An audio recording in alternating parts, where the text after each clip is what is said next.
Brussell and Dialog Conspiracy. Mae? Dialog Conspiracy, a perspective of events which directly affect world affairs. Your host, research specialist Mae Brussell.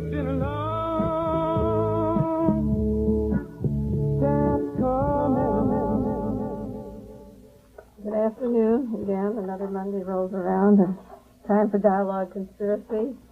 The format of the shows, for those who haven't listened before, is to take the news of the week and see how it pertains to past political assassinations or conspiracies. I think the show for about 2 years, the name of the program was Dialog Assassinations, and then we changed it to Dialog Conspiracy, but the bulk of the program usually pertains to political assassinations and murders that are done for the effect of taking over the government or changing the social structure of the United States at home by way of assassination.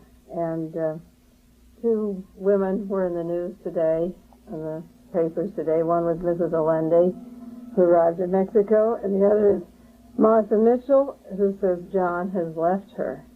And there's something about those two women that I think is worth remarking. In the interim that the Senate Select Committee was going to take a vacation, Martha Mitchell came forward and made her voice heard again and explained that she wanted to come before the committee and tell them about a document, a file of secret dirty tricks that her husband and the president were aware of. And she often has said that she could provide information to impeach Richard Nixon, and the Senate Select Committee will not invite her to be a witness before the committee. In the interim now, because she hasn't seen this document, they said, we'll have Martha Mitchell as a witness. But that was a week ago, and now her husband is saying that he tried to have her confined to a mental institution twice in the last week, and she's under constant care of a psychiatrist to give her supervision. John Mitchell has been moved out of the apartment. He said he had to get out because she was violent, and by violent, he described her as throwing the clothes that he had outside the hall of their apartment, Fifth Avenue. Violence to John Mitchell is nothing, what his clothes being thrown out is nothing compared to what happened to Martha Mitchell at the time of the Watergate arrest out in California. And in the New Realist article, I go into the assaults again, what happened to her, the kidnapping, the assault, the private armies that came in, the injections, the bribery and blackmail involved, keeping her in a safe house, protecting the guilty, promoting Steve King, who assaulted her. He used to be an aide for Senator Gurney of the Senate Select Committee, getting $17,000 a year. Now he's in the Department of Agriculture. He was promoted. None of the men were arrested. She said, why weren't they arrested? I was assaulted. That is what violence is about. The woman was full of bruises. Her hands had stitches. The committee never subpoenaed the medical records. They don't want to know where the stitches were or what happened to that woman, how bad her injuries were. And then she was sedated and flown to New York to the apartment of Mr. Mario, the employer of Donald Nixon. And Martha Mitchell has been accused of being violent. She threw her husband's clothing out on the floor. Martha Mitchell is important because from the moment of the arrest, she knew something. She wanted it to tell. And so long as she's not allowed to tell, it tells you which way this country is going in terms of political future. I think it's a very depressing thing, this constant 24-hour psychiatrist and wanting to commit her to an institution like Dita Baird of the ITT memos. They want to remove Martha, break her credibility, keep her from appearing before the committee, and that's what is happening now. The other lady is Mrs. Allende, and I also mentioned her husband, Salvador Allende, in the new article. He went before the United Nations in December and accused the United States of altering their elections, of creating economic chaos, wanting civil war, and wanting a military dictatorship. And the end, he had the courage to go before the UN and name ITT and before the congressional committees. They admitted, William Breaux of the CIA admitted that he paid $1 million to create civil war down in Chile. That was one of the roles. He worked with John J. McCone, former director of the CIA. William Breaux is the same CIA man that was in charge of going through all the records and finding any material pertaining to the Watergate, and they eliminated that before the Justice Department could come in and get those documents. The same ITT that was involved in the Watergate was involved in the Civil War down in Chile.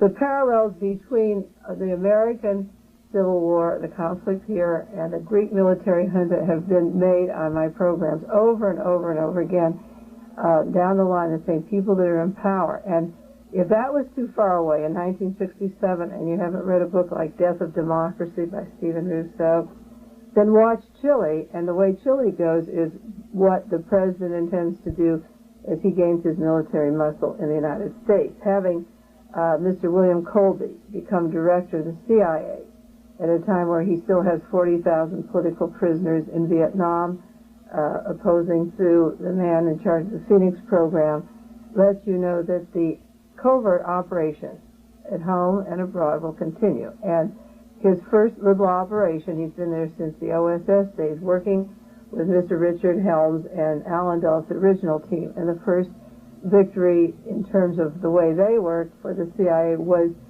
the overthrow of Allende this last week. In 1967, Chile didn't have these problems. When Allende came into office, we began to put the squeeze on him. The United States put the squeeze on him. His credit was cut off. The U.S. funded the military offices, and at the time of the coup last week, the people in Washington were aware of it, and the United States Embassy was aware of it. In 1971, we were giving $800,000 in military weapons to the military regime when Allende came to power in 1971. And then when he came in and began to make his land reforms, we increased the military machinery to $5.7 million to give the military government to oppose Allende. In 1972, we gave $12 million, and in 1973, another $12 million to the military. So almost that's $30 million in the last 3 years of equipment to overthrow Allende, and we gave just a fraction before. Where we gave him credit before for things that they were buying, and then he put in his reform plans, the credit was dropped off. He had $220 million a year credit in the United States to conduct the government until he made his reforms, and the credit dropped off from $220 million to $35 million. The CIA has been accused of staging the coup. There you have the format that they can categorically deny this, and that there's no overt evidence. That means we're not leaving any more Pentagon papers around. That you can't find a memo that says, let's kill Allende. But most of the nations are pretty aware, and the news is following it closely, and nobody believes for a minute, based upon the figures of economic aid and the strangulation of the economy and the motor companies, the large motor companies, the Bank of America, in the large cities strangling him off. I've been watching Allende for a long time, and a lot of optimism. I felt 1972 was a very important year that people would recognize that a man like this could take it before the UN, win a hearing before the congressional committees. They're investigating these large corporations in underdeveloped nations, or the overthrow of countries that are still not a political dictatorship. So it's really a dismal picture to see Allende murdered the way he was murdered, and the ITT won again. That's all you can say about that matter. The Senate committee goes back. Their hearings begin next Monday, the 24th, and again, a big cover-up. My new article in The Realist is why is the Senate Watergate Committee functioning as part of the cover-up? They want to cut short their dirty tricks.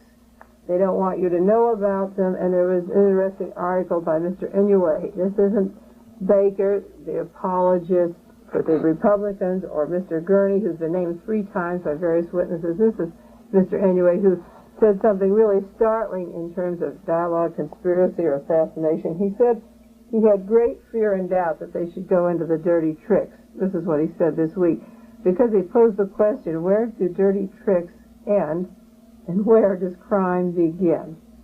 And he said, we already have state laws of libel, larceny, and fraud.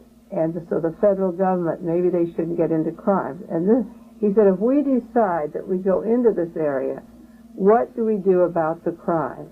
Now, he doesn't want to touch Arthur Bremer or the shooting of Wallace. He doesn't want to go up to Chappaquiddick and the murder of Mary Jo Kopechne, or the violence against Martha Mitchell, or the murder of Mrs. Hunt, the bag man.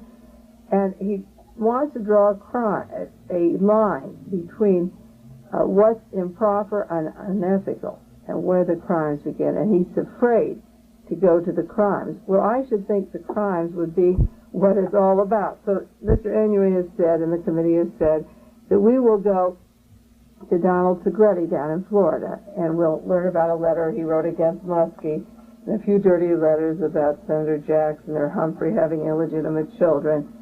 And that'll cover the dirty tricks, and then we'll go to the financing. And the whole purpose of the Warren Commission, when all of their work was over and they had a time limit set, was to get new ways to protect a president so he won't be assassinated. And then they began spending millions of dollars on presidential security. And that was not what the Warren Commission was set up to do, and it never went into the question of who killed Lee Harvey Oswald or President John Kennedy. So out of the Watergate, what you're going to get out of the Senate committee is new laws, and you can tell by the way the questioning was going before they went off the air. They would say, have you got any suggestion for a new law to prevent this, Mr. Gordon Strom or Mr. Magruder? What can we tell young people? What laws do you want us to put into effect? Well, the purpose of the Senate Select Committee was not to find new laws to prevent this thing from happening as much as to find out exactly how the election was sabotaged. So now they're going to swing it to the financing and the funding, and they're not going to tell you what the money was for. Now, this is a neat little trick. They'll tell you about money, the way money is washed, like the Mexican Houston, Texas operation. They'll tell you how money is passed in cash at various places. They'll tell you how money is raised by corporations through threat and extortion, or money for bribery. The problem with the investigation is not how much they raised or how they hid it, whose safe was in, but why they had to do all that and where it went, who was paid with all that money that had to be laundered and washed. So I brought in a list of some of the dirty tricks. You know, I have many, many files, over 700 on the Watergate, and I haven't listed all of the dirty tricks, but I brought in a list of a few of the things, and the social implications of these things are so large. But this isn't what they want to go into. They want to go into who raised the money to do it instead of the chain of command, because Donald Segretti said he was one of 50 agents. So when he turned state's evidence, he's not going to name 49 others. But some of the dirty tricks they did, one of them was forgery. The worst was taking John Kennedy's State Department papers, the Pentagon papers, and calling in Hunt into the White House and using a razor blade and ink and forging the DM papers to make it look like John Kennedy ordered the killing of DM in Vietnam. They discredited the various candidates by taking their letterheads in at least 20 offices, photographing them, and sending out mail that they didn't intend to go out, with messages slurring other candidates to cause anger and forging their names on those and using these letterheads.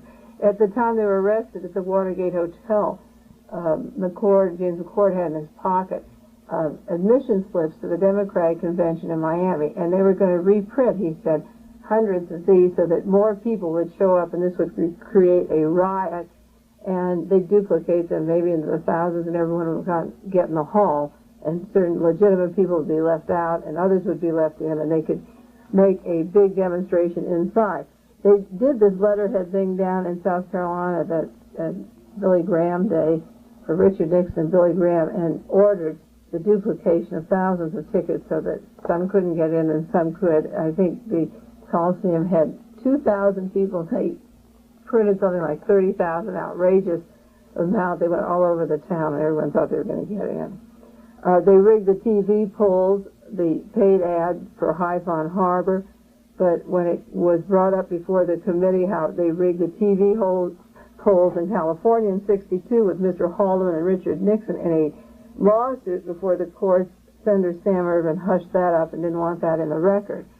So the same pattern in '62 and now in '72, the Haifa Harbor, and this November group with the rigged polls is a large organization. They're not going into that. They don't want to go into the Las Vegas Mafia Teamsters meetings of Richard Nixon, Air Force One, working with the head of the Teamsters Union after being in Palm Springs at the time. Spiro Agnew was there, Bob Hope, and making deals for a health plan out in California. They don't want to go into that. The stealing of the doctor's records is being taken care of in California, the lawsuit there. The disguises of the hippies, the urinating and defecating in Miami, the paid agents that were doing that, or to embarrass McGovern, or the nude FBI women swimming around in the ponds. I doubt if they'll get into that. The Senator Tidings was running for office, and he lost. He was framed by Charles Colson, who gave information to Life magazine. They did a smear story. I don't think they'll go into those dirty tricks. I'm listing some of the dirty tricks that they're not going to investigate, where a man lost a seat in the Senate. He has a home in Washington, an office set up, he's running, and they print lies, Charles Colson, and he loses the election, and later half apology, The robbery attempt at Hank Greenspun in Las Vegas for the Howard Hughes game plan, the written out plans to arrange the election for Richard Nixon and then control him from then on. I don't know if they'll go into those. McCloskey's mail was diverted. Mr. Baldwin was never called as an agent. He's another one who got off because he was at the Howard Johnson Hotel across from the Watergate, and Alfred Baldwin was never used as a witness.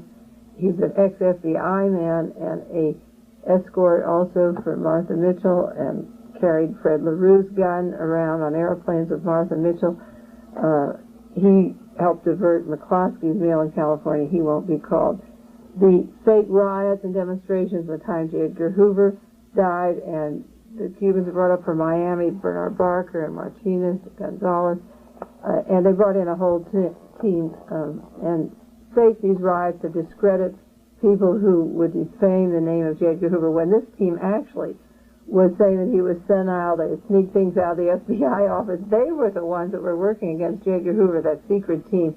And they wanted Ellsberg and the hippies to look like they didn't love J. Edgar Hoover when they had knifed him in the back and had arranged his demise, and then they staged this thing up front, these fake riots. The Muskie offices were robbed of stationery and forged. As I said, the Annenberg letter was written by Charles Colson. It's a letter that came from England praising Charles Colson, written by Colson, praising Nixon, written for the State Department on their stationery, sent out all over to government heads, and telling them what a fine person Richard Nixon was, and he's the president who could bring us into this great era of peace and prosperity, which we're all enjoying now. The Health, Education, and Welfare Group also had memos written by Charles Colson praising the domestic budget, and there's a lawsuit about that, but it's being hushed up, and every department was given a promotion by the same advertising agency, the November Group, to show what a good situation, healthy climate Richard Nixon had for the elections.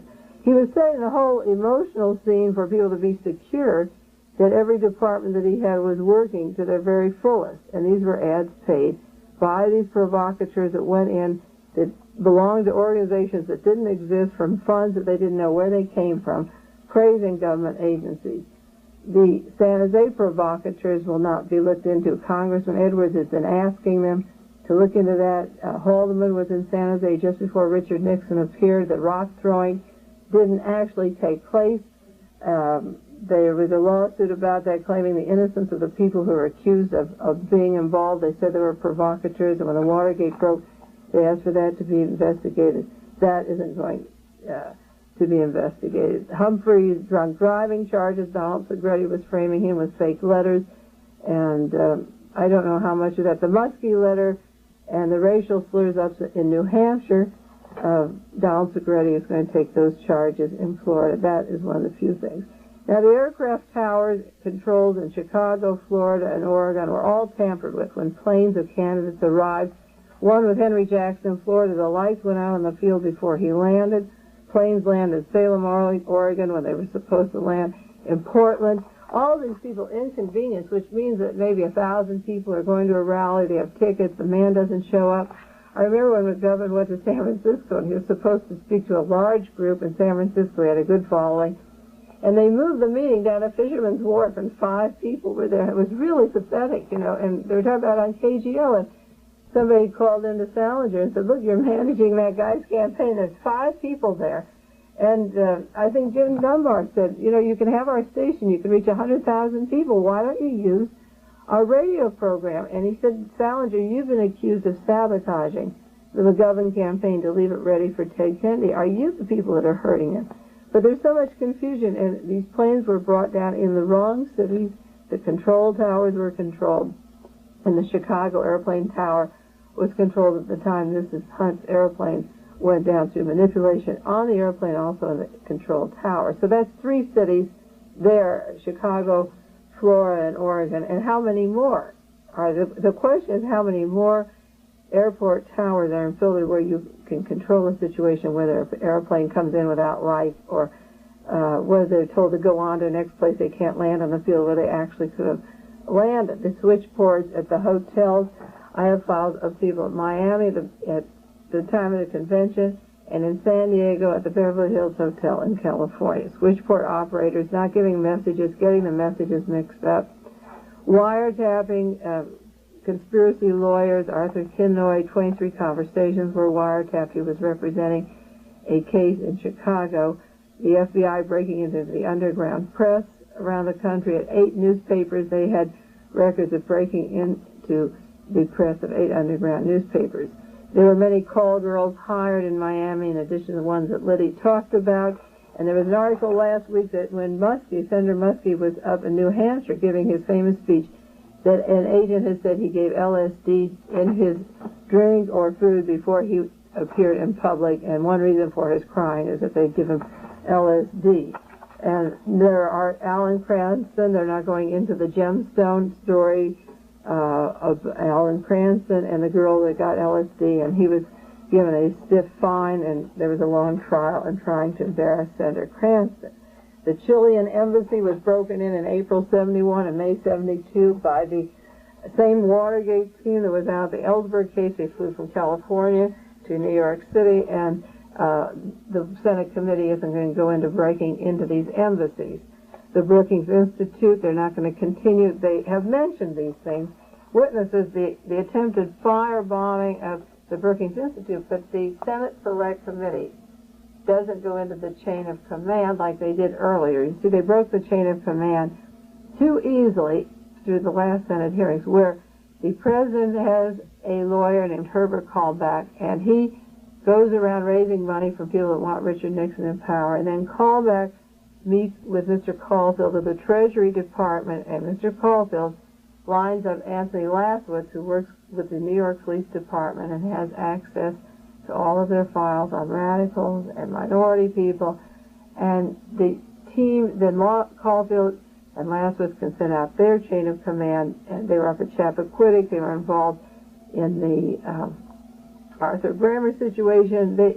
There's evidence that Caulfield, with a New York accent, Laswitz rather, could have been the man that was Arthur Bremer. This hasn't been investigated. But too much came out at the first set of hearings. They had a set of people they were going to call as witnesses. And then one witness broke up another story about the tapes when John Dean was on, and he mentioned that the story of Richard Nixon going to the window and mumbling about Colson. He thought the room was bugged. That brought up the situation about the president's room being bugged and the tapes. And when James McCord said he got these threats on his life, that he should shut up and not talk, he should plead guilty, that brought in, who had the New York accent? That brought in Mr. Caulfield and Mr. Laswitz. And too many things opened up when Mr. Laswitz was on the stand. Senator Weicker said, what were the other jobs you did for these men? Because he'd done 32 jobs. And one of them was a $100,000 job in '69 that involved the Chappaquiddick affair. So Sam Irvin said, well, we can't go into those now. We don't have time. He said, we'll be doing this thing down till Gabriel's horn stops blowing, and he gave one of his famous quotations, and everyone laughed. So the question is, will Lasowitz be back to tell you about the 32 things that he did for this administration? Everybody was laughing at him, and he's the most serious man of all. Now, Mayor Aliotta in San Francisco had a lawsuit placed against him, and he said the same people involved in the Watergate were the ones that he thought framed him. He mentioned John Mitchell and the Assistant Attorney General Peterson and Mr. Hundley, who's John Mitchell's attorney, and John Ehrlichman, and A. Jill Crow, and he said they had access to things that nobody else would have, like FBI files or criminal intelligence in the LA Police Department, immigration services. They utilized every government agency to come down on him. So he wanted that investigated, and they said, no, we won't go into that. The phony letters of the sex habits of Muskie and Humphrey, that's fairly safe, they'll go into that. The Dan Rather burglary, I have a list of about 15 burglaries and wiretaps, but these all go into the category of dirty tricks. So Senator Inouye says, well, we can't go into the dirty tricks because where did they leave off in criminal matters begin? And I didn't know that they weren't supposed to go into criminal matters. Now, the argument is we'll leave it to the courts, which Richard Nixon wants, and Senator Baker is ridiculous because the courts would never have the Ellsberg case. They'd never have the Houston Mexican transaction, the money washing. They wouldn't have the Vesco case. If we had left it to the Justice Department, the courts wouldn't have any of these cases. The indictment of Ehrlichman out in California and A. Jill Crow and Young. And this is what they don't want the second half. You see, they have a big team from the National Security Council already named in the California suit when you get A. Jill Young, and they have backups that will take their place for sure in the White House. But when you begin to expose Henry Kissinger's aides working with the Domestic Security Council to send somebody out to get Ellsberg, they don't want any more exposed. They can only go so far. And they don't want to go into the really heavy crimes, so they're going to stick with putting bubble gum in an ashtray or something and calling that a dirty trick. So if you want to see the chain of command, which they don't want us to do, I suggest that write a letter this week to the Senate Select Committee on Campaign Practices for 1972, because there's a lot of committees in Washington, and write another letter this week. I give you one each week to write, but this is a good one, and say, we don't want to be shortchanged on the dirty tricks, that this is the most important part of the investigation, and this is the part the Democrats don't want, because the Democrats had their own dirty tricks. And this is why there's so much support to hush the dirty trick department, because the Democrats begin to get involved in the 68, the killing of Bobby Kennedy that helped Richard Nixon along. They're registered Democrats. Like Donald Segretti is a registered Democrat. He's a Republican provocateur. So if they go too far, the Republican provocateur who's a registered Democrat is going to bring out of the woods all the Salingers and Schlesingers and the people around McGovern and all the real spies that have been there for 15, 20 years that have made the Democratic Party completely shattered. That's what they wanted to do. That's what they achieved. And they don't want the chain of command broken in front of the television for people to see at home. Now another change of subject. James Earl Ray, who the alleged assassin of Martin Luther King, has another court case coming up. And this court case is October the 9th in 2 weeks. And the district attorney in Memphis, Tennessee, has said that as far as he's concerned, the case is closed, despite the fact that James Earl Ray says he's not the killer. He said nobody's come forward for 5 years or offered any information. Well, the reason nothing comes forward is that every time you go and offer information, they turn it away or don't tell anybody it was turned in so they can say they don't have information. I cut out an article last week. I thought I was going to make $10,000, which I could use. It was a $10,000 reward in the Stanford slang of this David Levine. And I called up, I thought, well, maybe there's some help because the San Jose police and Sheriff's Department are in on those two murders up in, well, they're in on a lot of murders. But these campus murders, they are hiding the conspiracies, and they had the assassin of this Perloff girl, and they let her go. And I think the same man who did that murder is very much involved down at the campus. It was near the library again. I have his name and address in Palo Alto. Somebody came and told me how he was brought in and let go. And you know, Charles Manson, his whole team of chicks and men and everybody were brought in from Spahn Ranch and went to the L.A. Sheriff Department of Peter Pitchess, and he let them go to Barker Ranch, where they weren't supposed to be arrested. They were brought in and arrested after those massacres in California a few years ago. But I thought, well, I'll trust the Palo Alto police, and spoke to them on campus twice, and they said they'd call back this week, but they didn't call back because the reward is out. But if you offer them names to look into, or you have suggestions of places, and you give the background of that person, and I gave a really good background of some heavy arson in San Francisco, this person I believe is involved in, and these two murders, and they don't call back because they say they want to know. But if you get close to what's happening, they don't want to know. It's like the Santa Cruz murders, where a man saw a long bit of hair coming out of the trunk of a car, and he calls the sheriff's department and the police department, and that's the night that a witness for a drug case was being carted off and cut up to little pieces, and part of her was dropped down in Big Sur, the Cynthia Ann Shell. Well, there was no record later that this man ever turned in this information, and he waited to see, and they said, well, we lost this information. We don't know where that was. Later when the body showed up, and there was a reason why they didn't want to have that information, because they were carting her away and cutting her up, and you weren't supposed to know why they were doing it, and the effect was the scare in the community, and everybody bought guns, and nobody picks up hitchhikers, and they lost their witness for a framed drug case, so they could say we caught a real big drug dealer who was a young student who'd been in peace demonstrations in Santa Cruz and wanted to prove his innocence, and this particular girl that was murdered was at the police department with a provocateur that set him up, and he had bragged about it.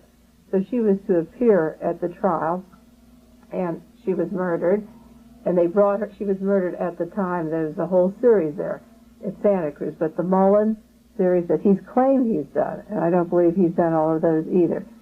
Cynthia Shell is not among those, and that's another private murder, and the others were taking place at the same time, so that was very nicely tucked away and hidden. Well, back to James Earl Ray and the planted evidence. He says, the FBI down there says that we have no evidence in 5 years, but if you turn in evidence, they destroyed or killed the witnesses. So James Earl Ray in October is going to have another chance. Now, what he said was that he left the room, that he did have a gun. He was told to buy a gun, and it was in the room, and it had his fingerprint. But he met a man named Raul, R-A-U-O-U-L, and they talked about gun running in South America, and he left the rooming house, and he claims that Raul was involved in the murder of Martin Luther King. Now, there's a parallel, or what we call a coincidence, running through all these different shows that I do, and when Virgilio Gonzalez was arrested at the Watergate Hotel, his alias was Raul, R-A-O-U-L, Godot, the same Raul, and another man, Mr. Frank Sturgis, arrested at the Watergate Hotel, admitted this week that in 1968, he's being indicted. They used a car robber, a cover-up for theft, taking automobiles from Miami to Mexico City, and this was a cover-up for clandestine operations. And Frank Sturgis has been running from Miami to Mexico as a cover-up with the auto theft. So Raul could be doing his gun running to South America, because we know that Sturgis and Howard Hunt and Martinez and Gonzalez had worked as a team since 1960, in and out of South America and Mexico, and the contact man, Raul, had sent James Earl Ray to Mexico 2 times, to Puerto Vallarta, and told him he was doing missions for them. And he claims that Raul is the man that was involved. So it is a coincidence at a Watergate that one of the defendants signed into the police as Raul. Another coincidence in the news this week, since we met, because we always have a lot of these coincidences, is that when Lee Harvey Oswald went to Mexico City, he sat on a bus, and everybody had a registration number. His number was FM 24085. So it was a Mexican tourist agency number. The man that sat with him, that got the bus number right next to him, FM 24084, went by the name of William Gaudet, G-A-U-D-E-T, an agent for the Central Intelligence Agency. Now, that's an interesting little coincidence, because a Mr. Gaudet was going to be the patsy if Richard Nixon was killed in New Orleans. They had him selected, and a tip-off woman that said, yeah, it was Godet that said he was going to kill Richard Nixon turned out to be a female agent of the Ku Klux Klan. We had a tip-off at the John Kennedy assassination when a priest from Alabama, said the gun came from Klein's in Chicago. A member of the Klan was giving the tip-off about Godet. Godet happened to be in New Mexico, but had he been killed and he didn't have enough people around him, his wife and children, to verify that he had been there and not in New Orleans, they could say he fled New Orleans and was killed in New Mexico, fleeing the scene of the crime. A Secret Service agent tipped off the assassination attempt. A lot of people don't take it seriously. The next conspiracy newsletter I'm doing is on all of the facts, about 20 of them, to back up the information that there was a serious assassination attempt on Richard Nixon, and by a fluke, a Secret Service agent turned it in, just like Lee Harvey Oswald had called the FBI 2 days before John Kennedy was killed and said, what's happening here? Kennedy's going to be killed here. Well, I believe that Godet was the patsy, and now it's interesting that this same name, I don't know if it's the same person or not, but he traveled on the bus with Lee Harvey Oswald, and it's an interesting coincidence, it's an unusual name, that he was an agent of the Central Intelligence Agency sitting with him on the bus. Speaking of the Nixon assassination, Ramparts magazine, this just came out this last week, has 4 really good articles in them, one after the other. It's just packed with information, and for those of you that listen to the show or take cassettes, you'll really like these issues. One's called The Strange Tale of the Secret Army Organization, and it's by Richard Popkind from the University of Southern California. He wrote the book, The Second Oswald, and Louis Packwood helped Popkind write this article. And it's a good article on the secret army down in San Diego and the connections of Segretti, Donald Segretti, and Dwight Chapin on the assassination, the plans to assassinate Richard Nixon in San Diego. And Louis Packwood has the tapes of the plans to assassinate Richard Nixon. And this article goes into the meeting place of Segretti and Dwight Chapin down in San Diego preceding the San Diego plan. This was before it was moved to Miami. But it goes into the meeting place, and the tapes do exist on the assassination plan. So you have Dwight Chapin, the appointment secretary of the White House, meeting with Donald Segretti, and this again involves the FBI working with the secret army organization, and I think it's one small section of a whole operation. It's a good article. It has a lot of details, so get it and read it. They also have another article in the Ramparts on C. Arnold Smith and the San Diego connection. And this goes into Richard Nixon's friend, Arnold Smith, who began supporting him. He worked for the Bank of America, and he was a member of the Lincoln Club, that secret group that started Richard Nixon's career when he was still in Navy intelligence. And C. Arnold Smith is finally in trouble with the law and the Internal Revenue, with the FBI, and he claims that because the Watergate is coming down, that the government is going to come, and they put a $22 million lien on his taxes, so you can imagine what his profits were.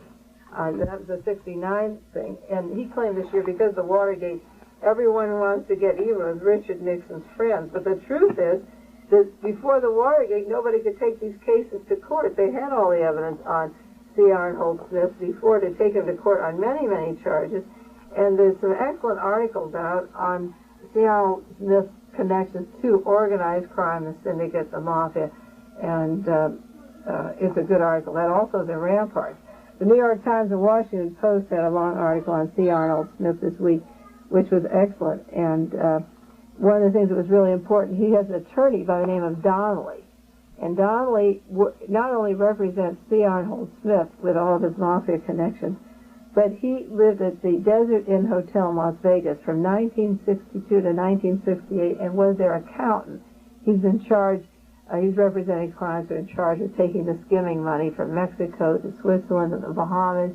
But he was an attorney for the Desert Inn in charge of the bookkeeping there. Well, Donnelly happens to be from the law firm that John Mitchell and Richard Nixon represented, of Mudge and Rose and Guthrie, John Mitchell and Nixon. And that is really interesting when you realize that Richard Nixon law partner was at the Desert Inn, because when I cross-filed my work on the John Kennedy assassination, Jack Ruby made a trip to the Desert Inn just 2 weeks before he shot Lee Harvey Oswald, and it seems that the lawyer, Nixon's lawyer, and Mitchell's lawyer, the whole team, were very heavily involved with two Las Vegas hotels that Howard Hughes came and bought over. The purpose of moving in there was to take the skimming money and put it into the more military establishment and tie off the cultural, the mafia, the Italian group, and the subculture. I call them the subculture. In their minds, the babble of, I call them the white Christian ITT. Howard Hughes want to strangle the mafia after the 72 elections and get tough on the organized crime so they could take over from them. You can have too many powers at one time, and the move of Hughes to take over was all synchronized and to get out the other gang. And Mitchell moved in there, his lawyer and Nixon's lawyer, and then he also represents the San Diego groups, the Watergate, it's not the Watergate, the Westgate development. And this article, the one on C. Arnold Smith, goes into San Diego connections and all of his problems and his tackling, and that's in the Ramparts. Then the Ramparts had another article. They have four. One on the politics of police reform, and this goes into the Office of Law Enforcement. And this is by Andrew Kopkine, who's also done a lot of work on conspiracies and assassinations. And it goes into the police state and Mr. Kelly, the new head of the FBI, and the computerized police department. It's kind of scary to read these all four in one night, I'll tell you.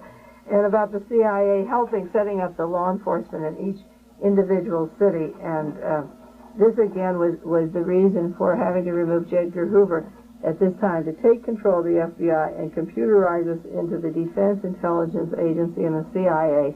And this is another article, the third one. That is, you have a third article in the Ramparts, and would you believe, if you don't get your money's worth, they have a fourth called The Watergate and the World of CIA by Fletcher Prouty, another man who's doing a lot of work into political assassinations and research and revealing his work with the Central Intelligence Agency. And this whole issue of Ramparts looks like a rundown of Mae Brussell conspiracy newsletter, the things we talk about every week.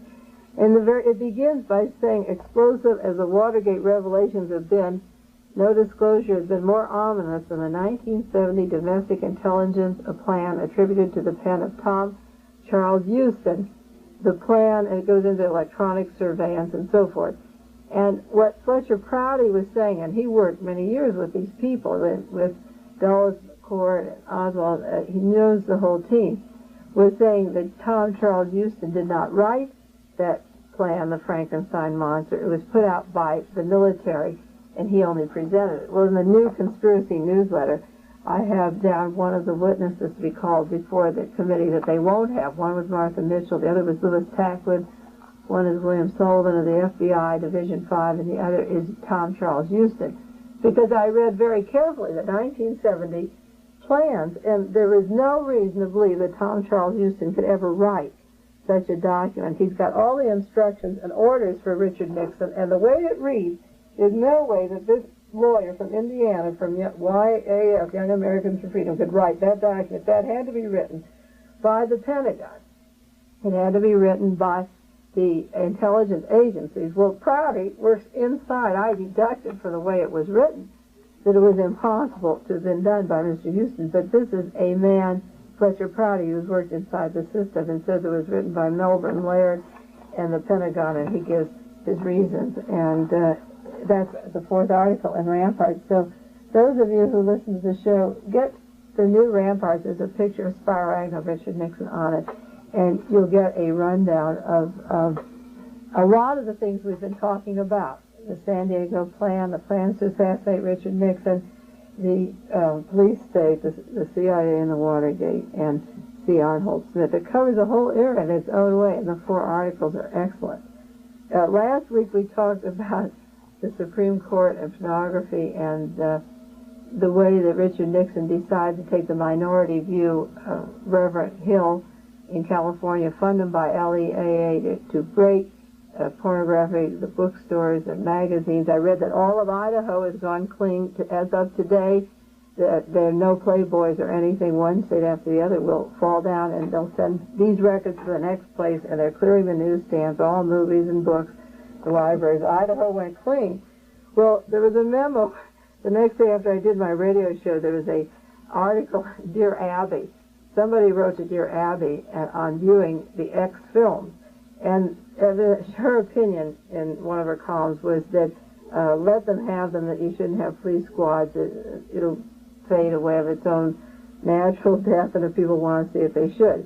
And a man wrote her a letter, a very vicious letter, and I'm reading one sentence from it. He said, there are a lot of people whose minds never get above their waist, and these movies only encourage more of that attitude. When it comes to trying to stop this kind of filth, I believe they should shoot the people who exhibit the films. And who signs it? William Loeb, publisher. The same man who discredited Muskie, who discredited Eagleton, who is very much part of the political scene of Richard Nixon's career. William Loeb is the publisher who sends a letter to Dear Abby that the men who show these films should be killed. The White House enemy list, these are the things that we learned in the first part of the hearings. The memos brought out their vernacular, the way they talk, and the quotations, some of them are now famous, some we forget. But to go along with William Loeb, he says the people should be killed. We think of Ehrlichman referring to Patrick Gray and let him twist slowly in the wind. And John Mitchell said about Liddy, I think we should have drawn the group of Watergate scoundrels on the White House lawn and have them shot. And John Dean's recommendation is we'll study all we can and use every piece of the federal machinery to screw our political enemies. And Charles Colson gave orders to everyone at the White House, be strict and stern and do what you have to do. And I'd walk over my grandmother if necessary. Fred LaRue beat him one. He shot his own father to show his loyalty. And Mr. Haldeman and Alexander Butterfield were criticizing Ernest Fitzgerald of the Pentagon because the cost overrun was so outrageous on the C-51, and they said we should let him bleed for a while. And Charles Colson has a memo that came out this last week talking about, he made a conversation with Hunt about Ellsberg after the Pentagon papers were stolen, and he said we should go down the line and nail that guy cold. So that's the language. This is the team that we're working with, and when they talk this way, and we don't want to know at the Senate hearings how their money is coming in or how they're spending. What we really want to know is how many more dirty tricks there are and what else they plan and who else wasn't exposed that could be exposed if they went into the dirty trick. Now, there's an excellent book. Again, we're running short of time. I just have about 4 minutes, and there's no point going too deeply into this book because I think people who listen to this show should buy the book, support the author. The funds are going into a legal case. The name of the book is The Truth About Kent State. I just got it this week. It's written by Peter Davis. They have them at the Thunderbird in Carmel. The Thunderbird is carrying the Realist, too. If you're in the area here and up at Santa Cruz, you'll have to find a bookstore that carries these matters up there. But there's a Truth About Kent State, Peter Davis. And there's 70 photographs. And the important thing about this is that private investigators have to do the work that the Justice Department will not do on criminal conspiracy cases. They have to get their own thing together. A Methodist church group and a group of citizens worked for 3 years to come to conclusions about what happened, and then they got out a book, and then they present it to the Justice Department. They say, now what are you going to do with this evidence? And now they have to go into the killings at Kent State. And what these 70 pictures show, a Methodist church helped them get this out, is number one, the guardsmen were at no danger at any time. They said they had to shoot. The students were attacking them. There isn't one photograph that shows anybody near them. They were hundreds of feet away, and they were going the other direction, and over down a hill, and the guardsmen were coming up, and no one was in danger, not a guardsman. What it showed was that there was a prearranged signal, that the guardsmen all went in a huddle. There's a photograph of them in a football type of huddle. They all broke, took their gun, and aimed. And these are really sad pictures of students lying there, 13 shot, 4 killed, blood pouring down the sidewalk. What it showed, they came to the conclusion that it was a predetermined target, not random. There were certain students that they wanted. They shot 13, but there were 4 that they wanted. The next thing it showed was that the cover-up followed exactly like the Watergate follow-up. They had fabrications that were contrived, and they used the cover-up and fell for that and said we don't have to have a grand jury investigation of this. It's a perfectly legitimate thing. The guards were attacked and they had to shoot the crowd, and the photographs will prove otherwise. The grand jury in Ohio had a hearing, not a federal grand jury, this is Ohio, and they indicted 25 students for being responsible for the riot, and not one guardsman was indicted. And the Justice Department said, therefore, the case is closed. This particular man who did the research is an insurance salesman. He's new in this country. He was a refugee. He believed in America. He lived in the town, and he began to hear people talking about the violence, and he wanted to do something and collected his evidence, and the evidence is overwhelming. To go into this thing and open it up. And a man who got out of Orangeburg, South Carolina, he was in jail where students were shot just before Kent State, is out of jail now, and the Civil Liberties Union is going into that. And once more, private citizens will find out how the students were killed and the riots caused down there. Well, the time is running out. It's been 45 minutes, and that's the end of Dialog Conspiracy. Write to the Senate Select Committee and tell them we want to know the dirty tricks, because that's what it's all about, and the whole election was a dirty trick. And I'll see you next week. Bye-bye. You've been listening to Dialog Conspiracy featuring research specialist Mae Brussell.